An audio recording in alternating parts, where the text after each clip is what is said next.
Well, hello, thank you for joining me today again on the Church History Trail. And where we are is we're actually in the wee village of MAGHERALIN, which is not far from MOIRA. And the church there in front of us is the parish church, the local Church of Ireland. And what you're looking at here is the parish hall. As you can see, MAGHERALIN Parish Hall. But what this used to be was the old school. So this was the old school, and I was talking to a gentleman earlier and he gave me a lot of history here, so I have to thank him. It's a gentleman, he's a local here, and he's called Maurice Hull. So Maurice, if you're watching, thanks very much for all the info that you give me.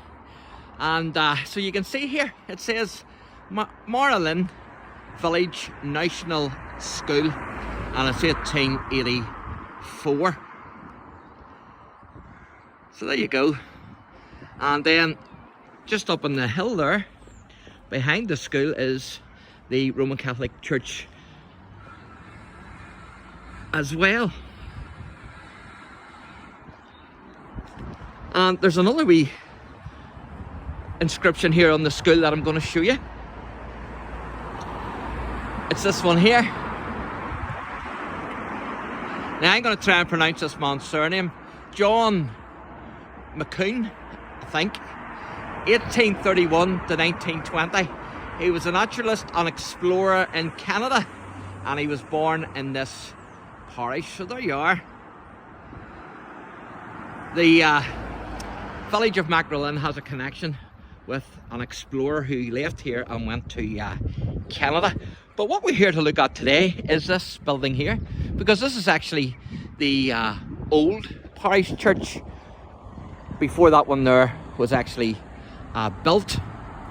And so we're going to go and have a wee look. Now, the oldest grave in here, which I haven't been able to find, but I am informed that it goes back to 1706. Although, if I remember rightly, I think burials were carried out here from 1692, if I remember rightly. So this is an amazing old building. You can see the tower there, and also, of course, the graveyard. Now, we're going to take a wee walk round the building, and as we walk round, then I'm going to just talk a wee bit and give you a wee bit of info. But before we do that, I'm going to let you see inside the best I can, because there is a lock on the gate here. But I'll let you see the best I can.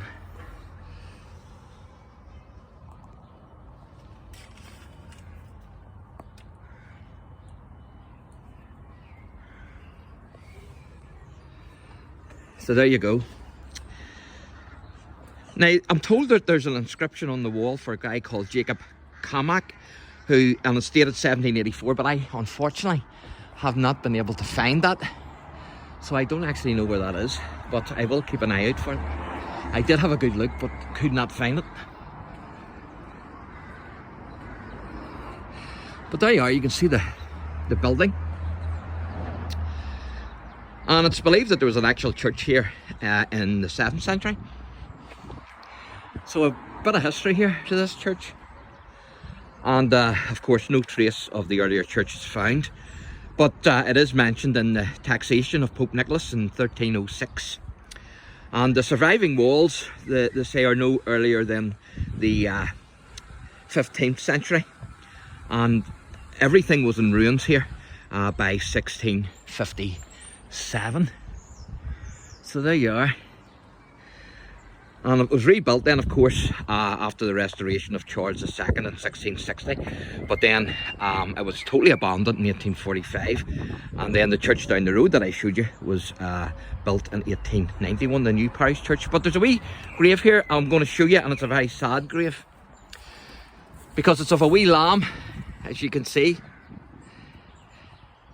It's of a wee lamb. But here's what it says. It was erected by Thomas Archer of MAGHERALIN in memory of his beloved daughter Mary, who departed this life 6th of April 1864. And look at that, age 1 year. Age 1 year. And so that's why it's the wee lamb. The wee lamb was took when she was 1 year old, wee Mary. That's very sad, isn't it? But it's a nice wee tribute to Mary. There's no doubt about it. And you can see the old window there off the monastery full of ivy.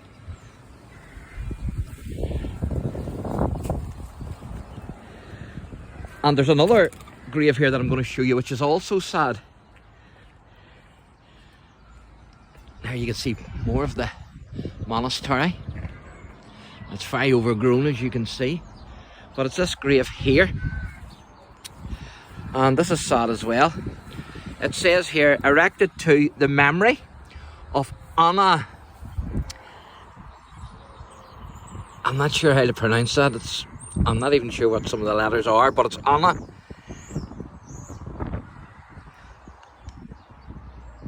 And it's Hole, H-O-L-E.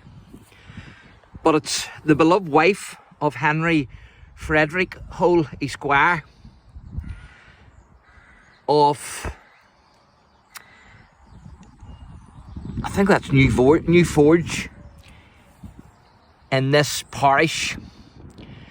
Now notice this, who died December 8th, 1858. So his wife died December 8th, 1858, aged 41 years.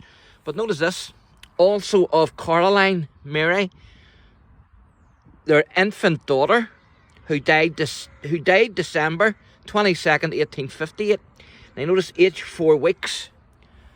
So the mother died on December 8th, 1858. 2 weeks after she gave birth to our infant daughter. And then the infant daughter died 2 weeks later on the 22nd of December 1858. Just before Christmas. So that's very sad, isn't it? That the mother gave birth and to wee Caroline Mary, and she died a fortnight later. And then a fortnight after the mother's death, Caroline Mary herself died on the 22nd of December 1858, just aged 4 weeks. So that's very sad, isn't it? And again, it was Morris who actually pointed this grave out to me, and so that was very interesting, but also very sad. Now, this is a massive tomb here. You can see the wall there covered with ivy in the window. But this is a massive tomb here. And it says here, sacred to the memory of the Reverend, I think that's Bogey, William Dolling. Died the 13th of January 1853. And he was the rector of this parish for 46 years. And of course, it's believed that that's where the name Dollingstown, which is actually just down the road in that direction there. It's not too far from here, but that's believed that that's where the name Dollingstown comes from the Reverend Bogey William Dolling. And then there's another minister here, which is Reverend Robert Radcliffe Dolling, and he was the eldest son of Robert H. Dolling, who died at Polar in London 15th of May 1902, and is interred at Woking. So there you are. And then there's another minister, a plaque to a minister here that I'm going to show you. You can see the tower there and the walls, absolutely fantastic. And you can see the church there in the background, the modern day parish church.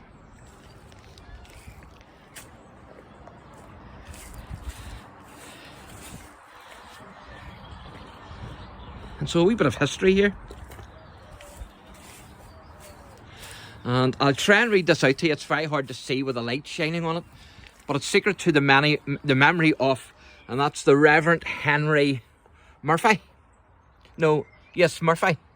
The Reverend Henry Murphy. Prebendary of Dromara. Rector of this parish from 1855 till 1863, and he died the 3rd of July 1878. And then there's another minister here, Reverend Ernest Palmer, and he died the 10th of December 1878. And there's another minister here, Reverend Robert Knox, died 9th of January 1881. So there you are. So that's 3 ministers that are mentioned actually on this plaque.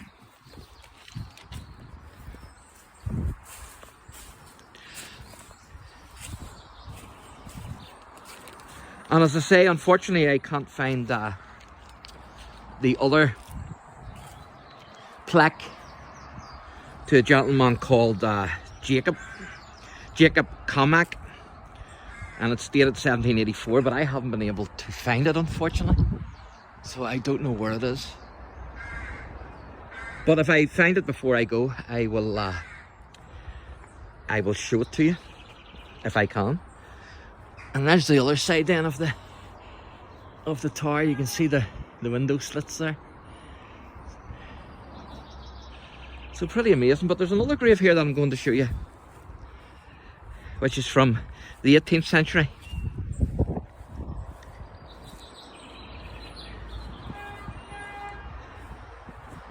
And it's this. It's not this one actually. Now, where did I see that one? I have lost it. It's disappeared on me.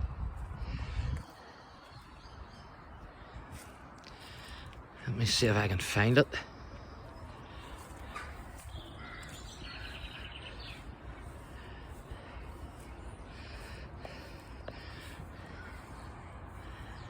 Nope. It was in this vicinity. There's it. I was at it, almost at it. There's it there. Here's it here. I finally found it. Here lieth. Let's see. Here lieth the body, or ye body, of Thomas, and that's Malcolmson. But you can see there the F is not an F, it's an S. That's the way they used to write the S's in the 18th century. Who died December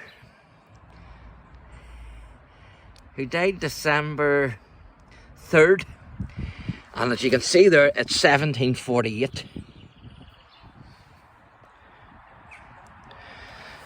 And he was aged 76, and also his wife Mary. So there you go. I didn't think I was going to be able to find that again, but thankfully I did. And so that's Thomas Malcolmson, and he died in 1748. So I'm going to give you a wee view of the back of the church, and then we'll wrap this wee video up.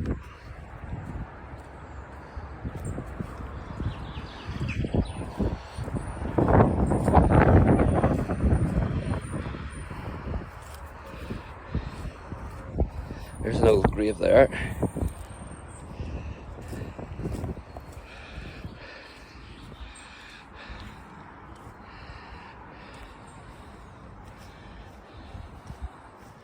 So this is the back of the church.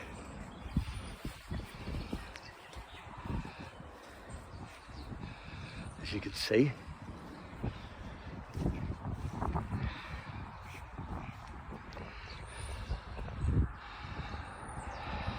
So thank you for joining me today again on the Church History Trail, and if you enjoy the channel, please like and subscribe, and if you hit the notification bell, then every time I upload a video you will be notified. Again, thanks for watching, and God bless.